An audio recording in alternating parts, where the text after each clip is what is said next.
சமீபத்தில் ஒரு விழாவில் படம் தயாரிப்பது பற்றி இப்படி சொன்னார் இயக்குனர் மீரா கதிரவன். ஆண் பெண்ணா மாறி காண்டாமிருகத்தை பிரசவிப்பது மாதிரி இருந்துச்சு என்று.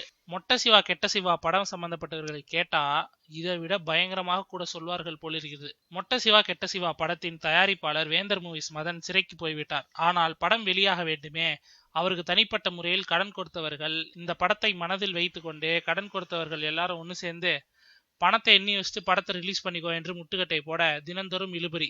அதிகப்படியாக ரிலீஸ் தேதி அறிவித்து அதிகப்படியாக தள்ளி போட்ட படமும் இதுதான். படத்தின் ஹீரோ லாரன்ஸ் தன் சம்பளம் 5 கோடியை விட்டு கொடுத்து மேலும் பாதியை கையிலிருந்து கொடுத்தார். அப்பவும் இழுபறி. நீதிமன்றம் படத்தை விடுவிக்க உத்தரவிட்ட பின்பும் நேற்று இரவு டென்ஷன் ஃபீவர் 108,000 டிகிரிக்கு மேல் போய் ஒரே கசமுசா. கடன்காரர்களில் ஒருவரான சிங்காரவேலன் படம் வெளியிடும் ரியல் இமேஜ் நிறுவனத்திற்கு லெட்டர் கொடுத்து விட்டார். அப்புறம் என்ன, விடிய விடிய பேசி காலையில் மொட்ட சிவா திரைக்கு வந்து விட்டான். இந்த இழுபறி குறித்து இன்று மீடியாக்களை சந்தித்து நடந்த கதையை அப்படியே சொல்ல போறேன் என்று கூறியிருக்கிறார் லாரன்ஸ். மறுபடியும் என்ன பூகம்பம் வருமோ?